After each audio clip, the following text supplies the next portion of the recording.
그날 밤도 아내는 피곤하다며 방으로 들어가 이불을 덮었습니다. 거실에 혼자 남은 저는 화면 속 번쩍이는 불빛을 멍하니 바라보다가 후배가 남긴 주소를 눌렀습니다. 영상이 켜지는 순간 숨이 걸렸습니다. 몇 번을 다시 재생하고 멈췄지만 결론은 하나였습니다. 그 화면 속 여자는 제 아내 강혜진이었습니다. 한 남자가 성인 사이트 화면에서 자기 아내를 발견하는 순간 그 뒤에 어떤 삶이 기다리고 있을지 상상해 본 적 있으신가요? 언젠가부터 피곤하다는 말만 늘어놓던 아내, 점점 늦어지는 귀가, 손에서 놓지 않는 휴대전화까지 저는 그 모든 변화를 그저 결혼 생활의 권태쯤으로 여겼습니다. 서로 조금씩 지쳐가는 거겠지. 나이가 들면 원래 그런 거겠지. 그렇게 스스로를 달래며 외면해 왔습니다.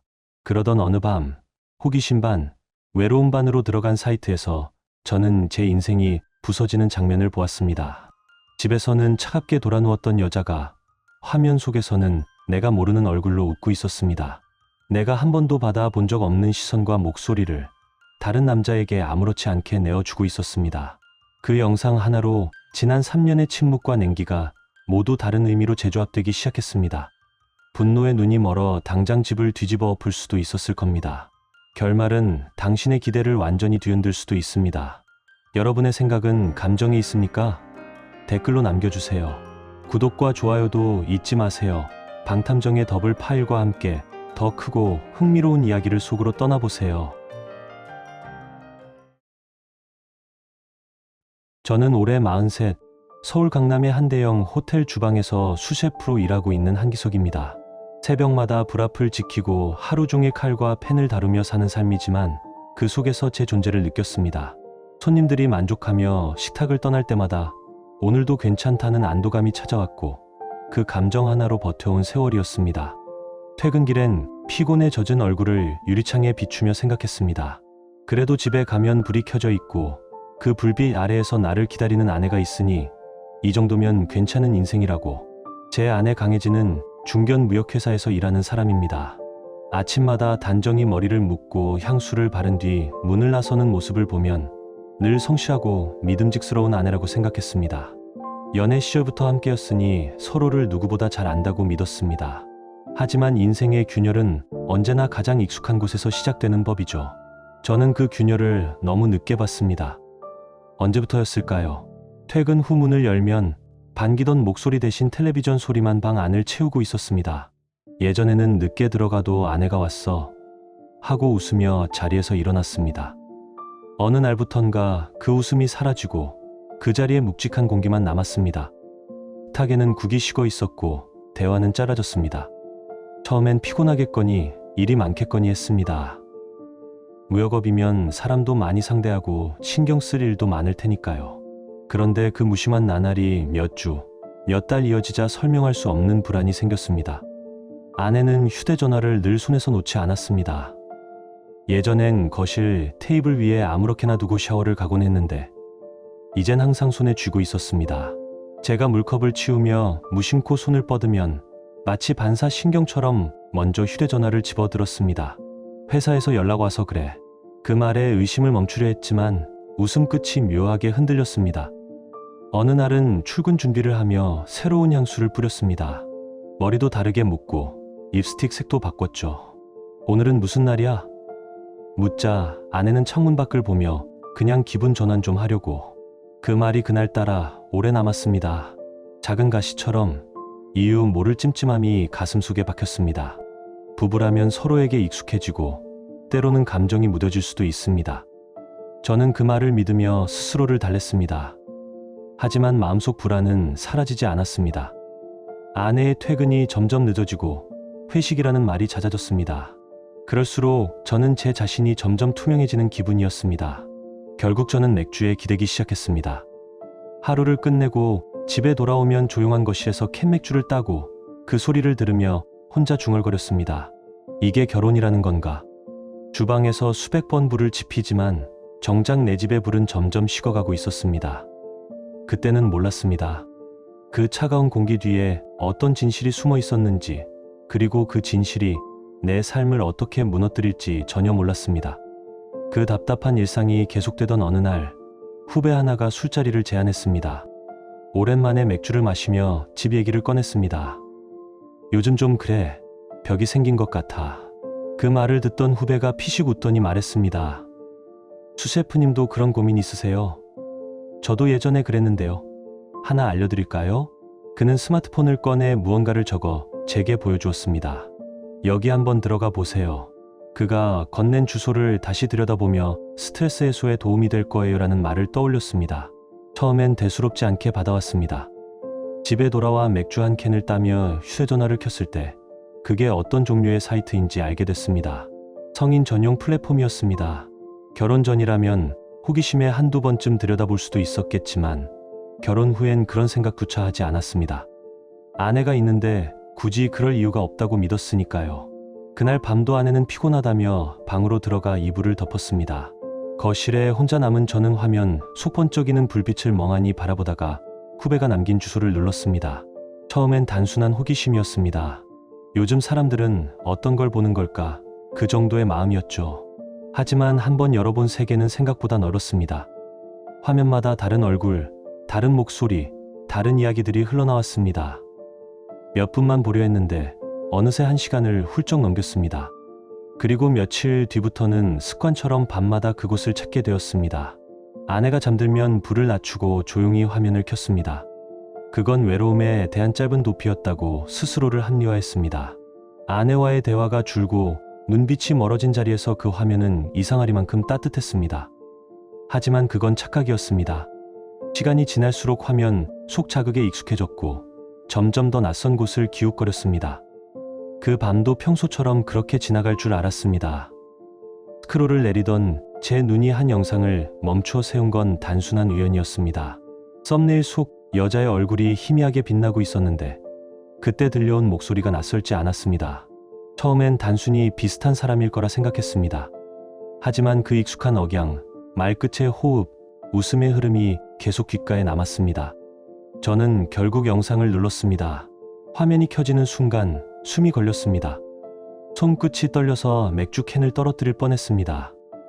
몇 번을 다시 재생하고 멈췄지만 결론은 하나였습니다. 그 화면 속 여자는 제 아내 강혜진이었습니다. 처음엔 믿을 수 없었습니다. 닮은 사람이겠지, 합성이겠지. 스스로를 속이며 다시 보기를 눌렀습니다. 하지만 자세히 보면 볼수록 오히려 확신이 깊어졌습니다. 그녀의 목소리, 표정, 미묘한 미간의 주름, 웃을 때 한쪽으로 기우는 시선까지 전부 같았습니다. 내가 매일 아침 마주하던 그 얼굴이었습니다.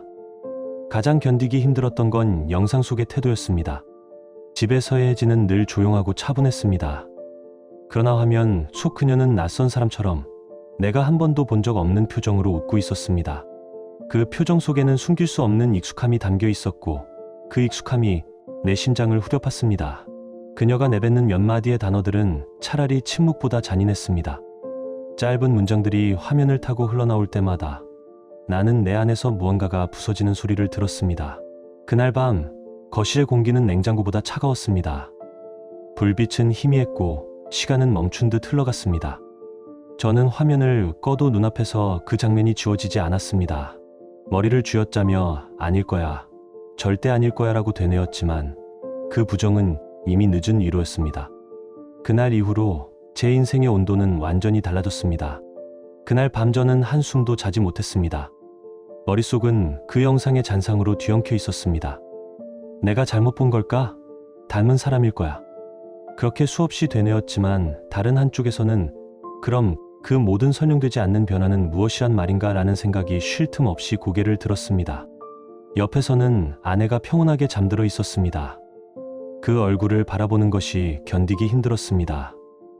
몇 시간 전 화면 속 그 표정과 지금 이 모습이 한 사람이라니 믿을 수가 없었습니다. 아침이 밝자 아내는 아무렇지 않게 밥을 차렸습니다. 여보, 아침 먹어. 식탁 위로 김이 올랐고 평소와 다름없는 목소리가 흘렀습니다. 그릇을 받으며 저는 아내의 얼굴을 유심히 살폈습니다. 혹시 어젯밤 내가 본 게 착각이었을까 스스로에게 묻듯이. 하지만 아무리 봐도 그 눈빛, 그 웃음선, 그 조용한 순결은 화면 속과 같았습니다. 왜 그렇게 쳐다봐? 아내가 물었을 때 저는 고개를 돌리며 아니야. 그냥 짧게 대답했지만 속에서는 불이 타올랐습니다.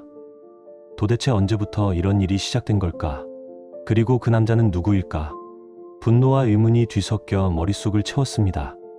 그날부터 저는 완전히 다른 사람이 됐습니다. 겉으론 평소처럼 일했지만 내면은 끓는 물처럼 요동쳤습니다. 주방 칼 끝에 손이 닿을 때마다 그 영상 속 장면이 스쳐갔고 대화 중에도 아내의 웃음이 낯설게 들렸습니다. 무엇보다 궁금했던 건 그 남자의 정체였습니다. 며칠을 망설이다가 저는 조용히 조사를 시작했습니다. 먼저 아내의 휴대전화를 살폈지만 카카오톡도 문자도 평범했습니다. 대화 내용은 직장 얘기나 마트 전단 뿐이었습니다. 그런데 이상했습니다. 정상적인 생활을 하는 사람에게서 느껴지는 사소한 온기가 어딘가 빠져 있었습니다. 저는 SNS를 뒤지기로 했습니다. 아내의 인스타그램과 페이스북을 열어 하나하나 살폈습니다. 피드에는 평범한 일상 사진뿐이었지만 좋아요의 흔적에 눈이 멈췄습니다. 특정 남자의 게시물에만 유독 자주 누른 표시가 있었습니다. 그의 이름은 이재훈, 나이 42, 직업은 무역업. 프로필 사진 속 그는 정장 차림으로 웃고 있었습니다. 그의 최근 게시물 하나가 눈에 띄었습니다. 배가 부른 여성과 함께 찍은 사진 위로 곧 새 가족이 됩니다. 행복합니다. 라는 문장이 적혀 있었습니다. 순간 혈압이 쑥 올랐습니다. 아내와 같은 직종의 남자, 이미 결혼했고 아내는 임신 중이라니. 이 남자가 그 영상 속 남자라면 그야말로 이중의 배신이었습니다. 저는 확신을 갖기 위해 며칠을 더 지켜보기로 했습니다. 퇴근 후 주말마다 그의 행적을 따라갔습니다. 아내에게는 호텔에 일이 생겼다고 말했습니다. 그녀는 별 의심도 없이 고개를 끄덕였습니다. 서울의 늦은 가을 거리, 차가운 공기를 가르며 그를 뒤쫓았습니다. 직장 근처, 집 앞, 그가 머무는 카페, 그리고 어느 주말 결정적인 장면을 보았습니다. 이재훈이 배가 불러 걸음을 조심스레 옮기는 아내의 팔을 붙잡고 산부인과 문으로 들어가는 모습이었습니다. 그가 살짝 웃으며 문을 열어주고 손으로 허리를 받치는 그 순간 제 눈앞에서 모든 이성이 흔들렸습니다. 한편으론 따뜻하게 그 여자를 챙기면서 다른 한편으론 내 아내를 그렇게 짓밟아 놓았다는 사실이 숨을 막히게 했습니다. 한편으론 임신한 아내를 부축해 산부인과로 들어가는 그 사람이 너무도 자연스러워 보였고 다른 한편으론 내 아내와 그런 짓을 벌였다는 사실이 도저히 잊히지 않았습니다. 그 순간 저는 확신했습니다. 화면 속에서 혜진과 함께 있던 남자가 바로 이재훈이라는 것을요. 이제 남은 건 말로만 떠도는 의심이 아니라 누구도 부정할 수 없는 증거였습니다. 저는 마음을 가라앉히고 더 치밀하게 움직이기로 했습니다. 먼저 아내의 일상 패턴을 기록하기 시작했습니다. 언제 회식이 있다고 나가는지, 어느 날은 왜 유난히 늦게 들어오는지, 누구와 만난다고 말하는지 날짜와 시간을 하나하나 적어 내려갔습니다. 눈으로만 보던 이상함을 숫자로 남기니 더 또렷해졌습니다. 며칠을 그렇게 정리하다 보니 한 가지 공통점이 보였습니다. 아내가 동료들이랑 술 한잔 한다고 하며 늦게 들어오는 날, 그날 이재훈의 SNS에는 새로운 게시물도 흔한 좋아요 하나도 없었습니다. 활동이 뚝 끊긴 날짜와 아내의 늦은 귀가 날짜가 이상하리만큼 겹쳐 있었던 겁니다. 둘 다 그 시간에 집에 없었다는 뜻이었습니다. 저는 더 이상 혼자만의 의심으로 버틸 수 없다고 판단했습니다. 그래서 사설 조사업체를 찾아갔습니다. 사무실에서 제 이야기를 들은 담당자는 잠시 침묵하더니 차분히 말했습니다. 직접 현장을 덮치는 방법도 있지만 감정이 앞서면 오히려 불리해질 수 있습니다. 차라리 디지털 증거를 모으는 게 안전하고 확실합니다. 그들의 도움을 받아 통화 내역, 호텔 출입 기록, 주차장 CCTV, 위치 정보 등을 하나씩 확인해 나갔습니다. 그러는 동안 제 안에서는 마지막 기대가 서서히 사라졌습니다. 조사 결과가 모였을 때 저는 다시 한번 머리를 세게 얻어맞은 듯한 기분이 들었습니다.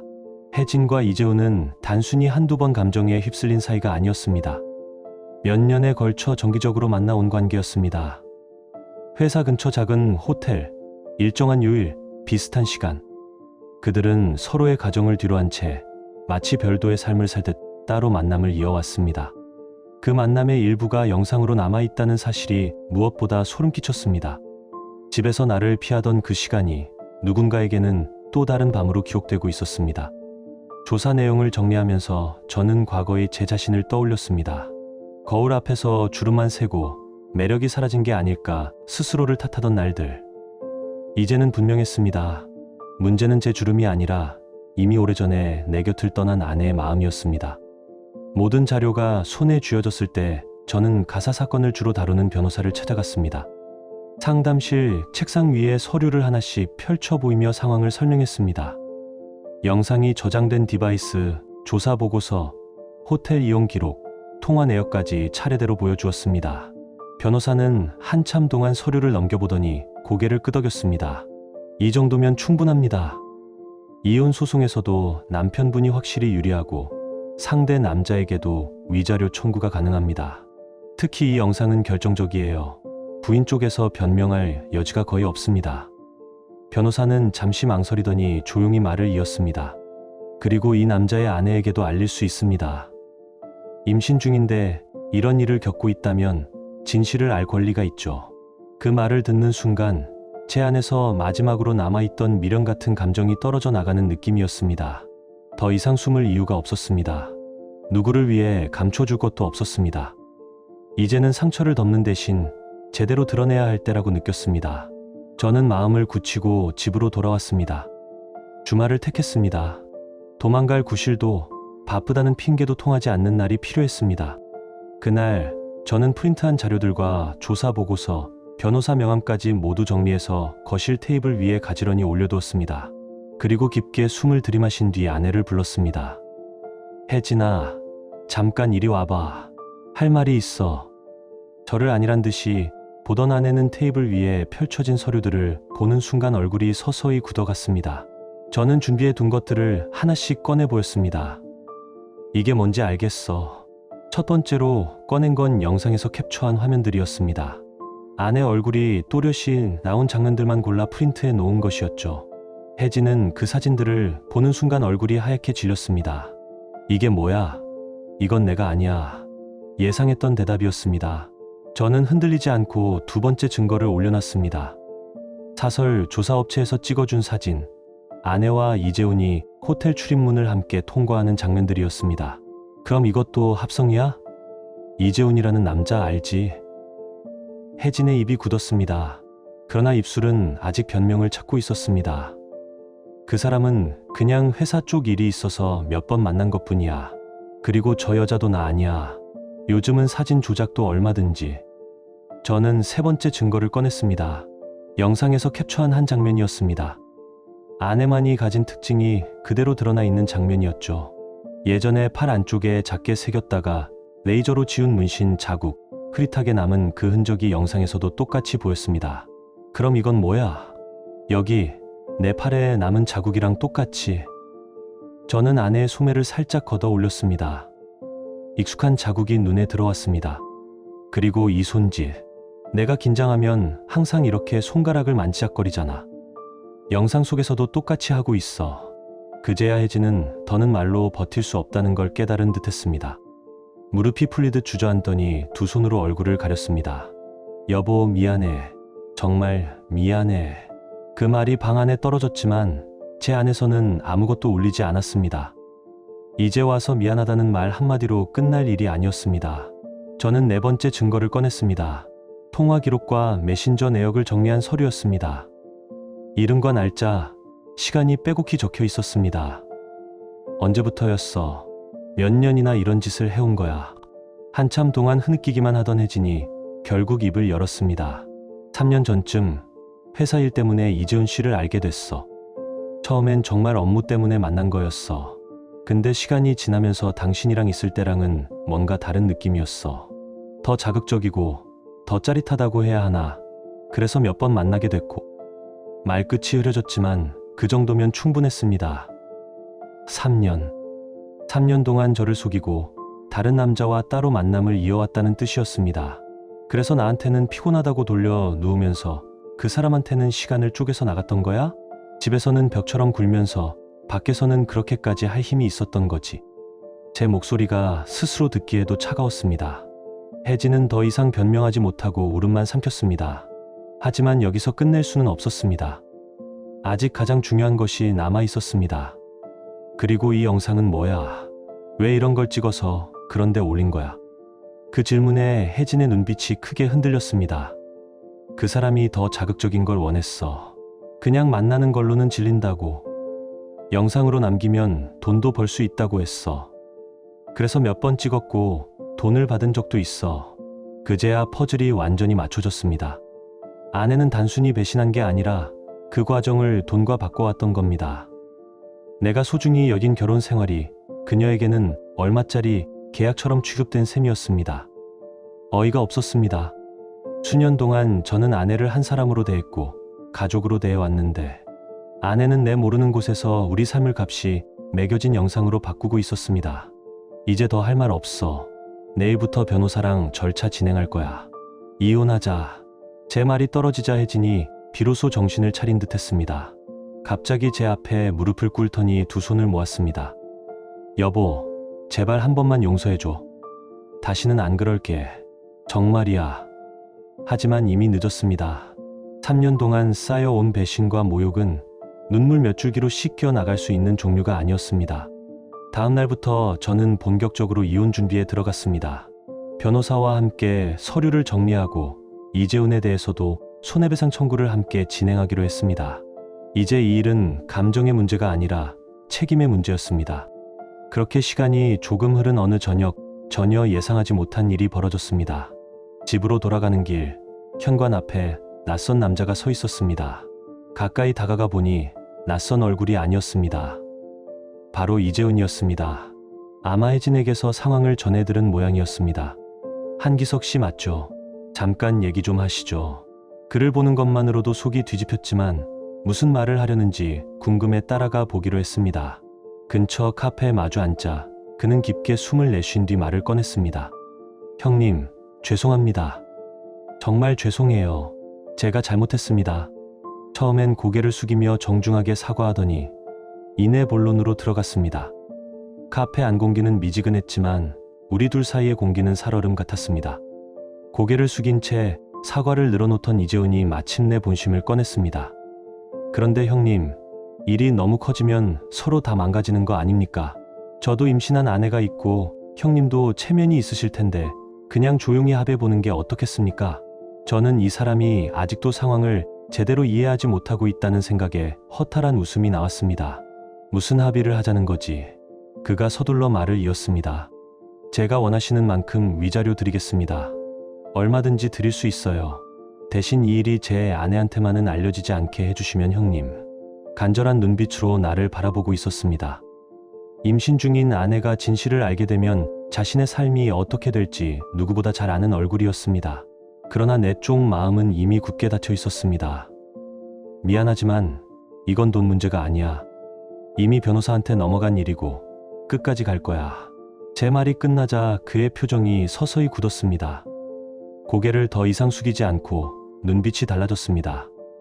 형님, 그렇게 나오시면 곤란합니다. 이런 일이 법정까지 가면 형님도 좋을 거 없잖아요. 부인분 영상이 기록으로 남고 소문나고 그게 과연 형님한테도 이득이겠습니까? 그건 내가 감수할 일이야. 제 대답에 그의 얼굴이 일그러졌습니다. 정말 끝까지 가시겠다 이거죠. 그럼 저도 가만히 있지 않을 겁니다. 형님 직장에도 소문낼 수 있고 주변 사람들한테도 다 알릴 수 있어요.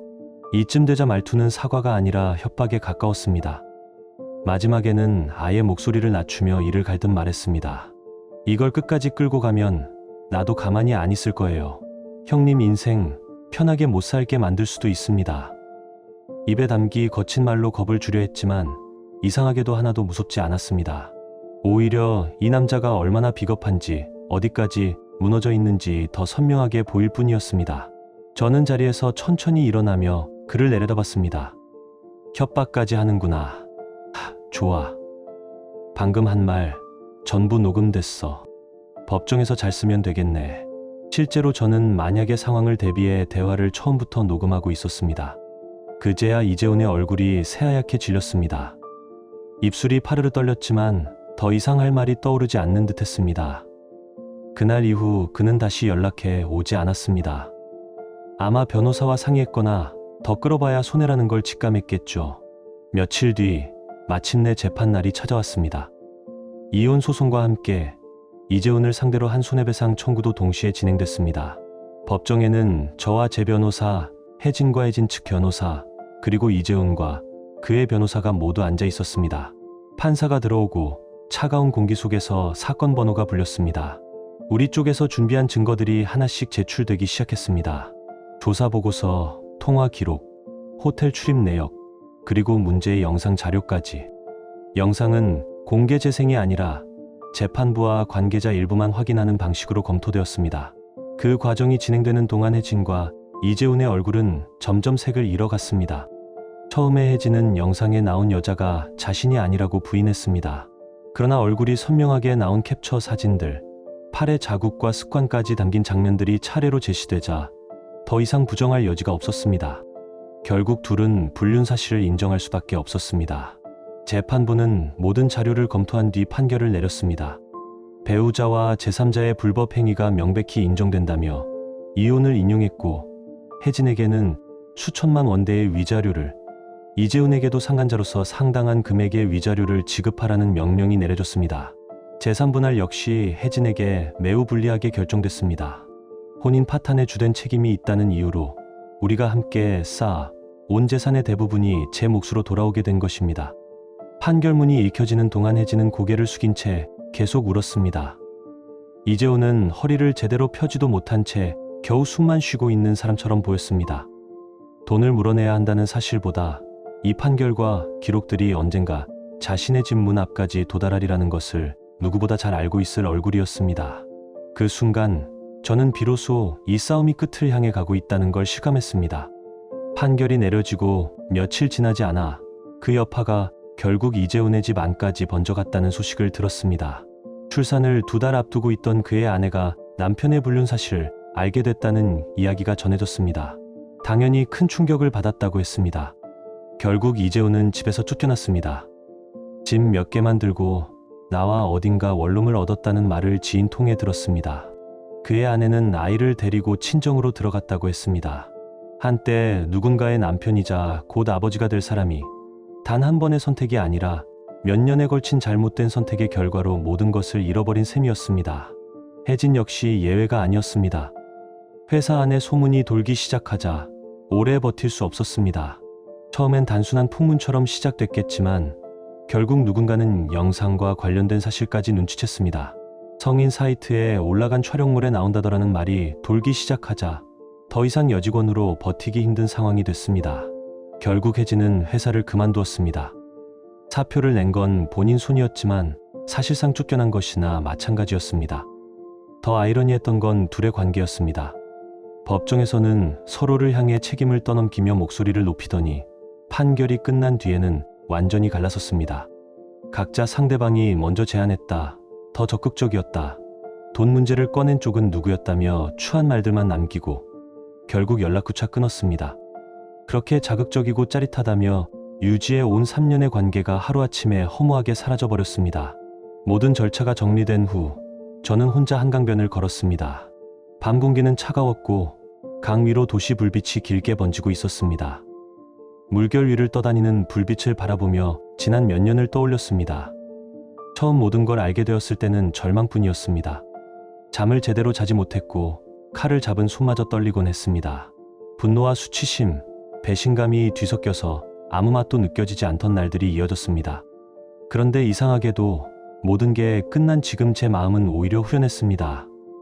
3년 동안 나를 속이고 내 곁에서 딴 생각을 품던 아내, 남의 가정을 박살 내면서도 자기 가정은 지킬 수 있을 거라 착각하던 상간남, 둘 다 결국 각자 감당해야 할 몫을 떠안게 됐습니다. 나는 이제 더 이상 그런 사람들과 같은 식탁에 앉아 있을 필요가 없었습니다. 같은 집, 같은 침대, 같은 시간을 나누며 살아야 할 이유도 사라졌습니다. 43이라는 나이가 결코 가렵진 않지만 적어도 남은 시간만큼은 스스로를 속이지 않고 살고 싶다는 생각이 들었습니다.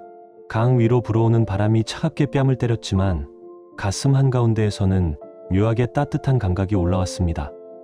나는 조용히 중얼거렸습니다. 이제는 진짜 나를 위해 살겠다. 그 말이 공기 속으로 흩어지는 동안 나는 조금 늦게 찾아온 자유를 비로소 실감하고 있었습니다. 지금 당신의 마음은 어떤가요? 이야기를 읽으며 떠오른 감정이나 생각이 있다면 댓글로 나눠주세요. 당신의 진심 어린 한마디가 누군가에겐 큰 위로가 될 수 있습니다. 이 짧은 이야기 속에 작은 온기나 잊고 지낸 감정 하나라도 담겨 있었다면 그것만으로 이 이야기는 충분히 의미 있는 시간이었을 거예요. 좋아요와 구독, 그리고 공유는 이런 따뜻한 이야기가 더 많은 사람의 하루에 조용히 스며들 수 있는 힘이 됩니다. 함께 해주셔서 고맙습니다. 당신의 하루에도 조용한 평안과 따뜻한 사람이 함께하길 진심으로 바랍니다.